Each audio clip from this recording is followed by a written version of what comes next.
Welcome to Ask the Expert with noted radio host Steve Sleeper. Each week, Steve interviews entrepreneurs and professionals and shares their intriguing stories of success and service. Now, here's radio veteran Steve Sleeper. Our guest today is personal injury attorney Richard Sutten from the Sutten Law Group in Albuquerque. As a New Mexico native, Attorney Sutten believes a community is built when others are willing to extend a helping hand to those in need. I began by asking Richard about himself and his firm. As of Cinco de Mayo, a couple of days ago, I've been in practice 23 years. I focus entirely on personal injury, or some people call it bodily injury claims. The bulk of those arise from motor vehicle collisions, although there are others that involve slip and fall, trip and fall, dog bites. That's primarily our practice area and always has been. And we take a lot of pride in helping those that have been wronged by others. Okay, so let's say I've been in a car accident. Do I need an attorney for that? You almost always do, and I wouldn't say always, because there are times where you can, by a great chance, get an insurance adjuster that acts reasonably and provides an offer of a fair sum of money to provide reasonable compensation for what an injured person has gone through no fault of their own. The reason I have a job and so many other attorneys that work in a similar field is because, as a general proposition, insurance adjusters aren't fair to individuals injured in automobile accidents and other types of injury-related claims. So rarely does someone come out of an injury claim with fair compensation absent representation by a competent lawyer. What do I have to pay to engage a personal injury lawyer? So all the personal injury attorneys that I'm aware of in New Mexico and in other surrounding states provide representation on a contingent basis. And that simply is if we do not get a recovery of money for the client does not owe us any money whatsoever. The contingencies are generally based on a percentage. The common percentage is 1/3. There are some attorneys that charge less than that, and some that charge more than that, but the standard is usually somewhere between 25 and 45%.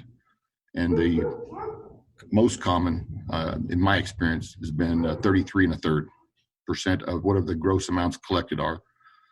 For an example, the minimum limits of liability insurance coverage that each person in the state of New Mexico is required to carry on each vehicle operating on a public roadway is $25,000 per person per accident. And then if you had a contingency fee of 1/3, that essentially breaks down to $8,333.33 for the attorney. Okay, so let's go back to my car accident example that I was using before. Somebody runs into me. Are there some things I should do after I've been in an accident? Some things I should keep in mind? The challenge with that is that so few people know the things they should be looking out for and doing and not doing immediately following a motor vehicle accident while still at the scene, that something like this, getting the word out to individuals and informing the public is so important.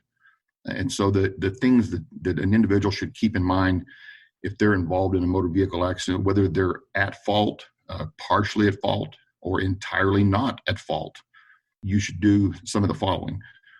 First and foremost, do not speak with anyone at the scene in regard to what you did or did not do, because it could potentially jeopardize your position in regard to a potential bodily injury claim or even getting your property damage repaired by the other driver or drivers involved in the collision.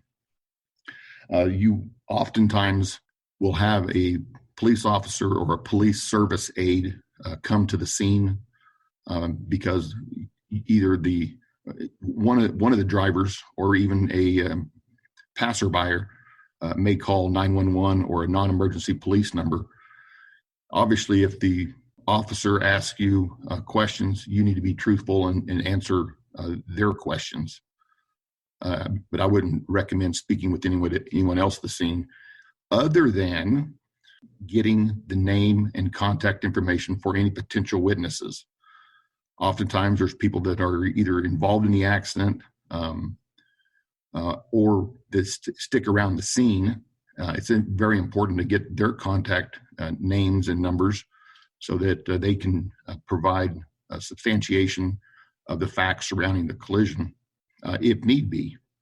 Almost everyone anymore seems like has a smartphone with a camera on it, taking pictures of the scene as well as the vehicles involved is always important, especially as it relates to where the vehicles have been damaged. Those can be helpful in an accident reconstruction if one is needed. Those are the primary things that are important. Obviously, you need to exchange your information with the other drivers involved, whether there's a police officer there or there's not. I have always thought that it's best that information about the other drivers involved in the collision and their insurance carriers should be exchanged before the police even arrive. But the reason I say that is because oftentimes police officers, despite their obligation to protect and serve, they forget the latter, and it's a kind of a disservice when the police officer arriving at the scene, obtaining all the information from all the drivers involved, does not exchange that information with the drivers. And they have to wait sometimes up to 2 weeks for a police report to be available where the person that was not at fault can obtain the name and insurance company policy number to make a claim. So as an example, an individual's involved in a motor vehicle collision, it disables their vehicle. It has to be towed from the scene. Oftentimes, the individual doesn't even know where it gets towed to until the police report is available, and then they can go get their vehicle. But they now have incurred not only a towing fee, but storage for that vehicle on a per-day basis. How do they get around for 2 weeks while they're waiting for the police report to be available so they know who to contact to get their property damage paid for, and maybe get a rental car from the at-fault party's insurance carrier? Oftentimes, people don't carry rental car coverage on their own policy to just save a few bucks, and they're essentially without a car for 2 weeks. So those are some of the highlights of what I would recommend everyone consider when they get into a motor vehicle collision. So what do I do if an insurance adjuster calls me, the other guy's insurance adjuster? That's actually a really good question. And I say it's a good question because oftentimes people don't appreciate how best to answer questions from an insurance adjuster, and almost always the insurance adjuster is interested in somehow getting a person in a corner asking questions and suggesting maybe comparative fault when maybe there really isn't a basis for comparative fault. What I would recommend individuals do is not speak with the adverse party's insurance adjuster before speaking with an attorney. We, as a general proposition, never give recorded statements to the at-fault party's insurance adjuster. Now, you generally have a contractual obligation to give your own insurance carrier adjuster a recorded statement. That's a contractual obligation under most insurance policies. And that's whether you're making a claim with your own insurance or you're not. you still have that contractual obligation. And as a general proposition, only in matters of alleged comparative fault do we ever allow our clients to give statements to insurance adjusters for the other party's insurance company.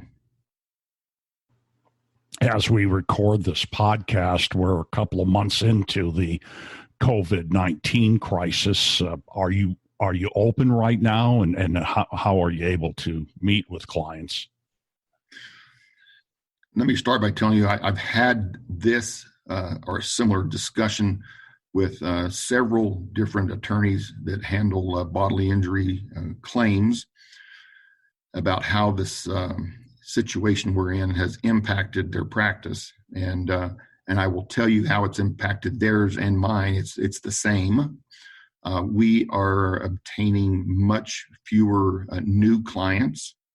There's probably a variety of reasons for that. One may be they just are timid about meeting in person for fear of maybe contracting the virus or exposing them or their loved ones to the virus.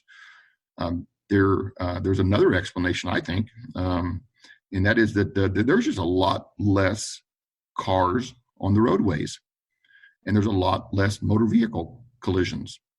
And so the clients that need representation, they're not out there. But to answer your question more succinctly, we are open. We've been asked to work from home. Next Thursday will be our 8th week working from home. We're fortunate in that we have a fairly high-tech office in the first place. We run a paperless office. We try to meet one day a week at the office physically. We check mail. We write checks. We distribute settlement monies to clients. And we have met with some new clients. I think in the 8 weeks, we've probably taken in about 8 new cases. That's down 75% from our usual pre-COVID-19 status.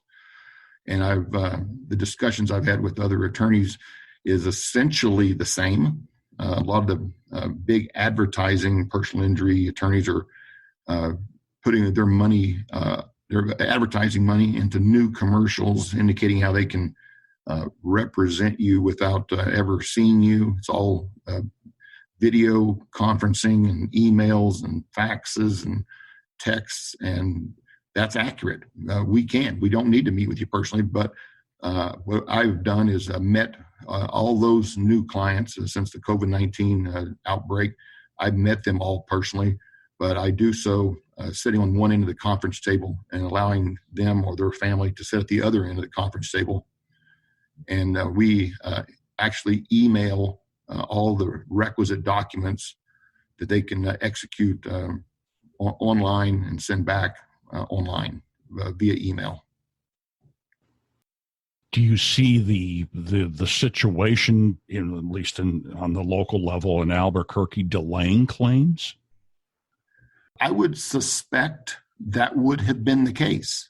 They would have taken advantage of this. And when I say that they, I'm referring to insurance adjusters, would take advantage of this to stockpile their money in their coffers and delay paying claims.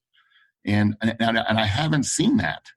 And in my conversations with other trial attorneys, the cases are moving along quite well still, and still settling cases, still getting cases resolved. It has slowed down considerably the court system.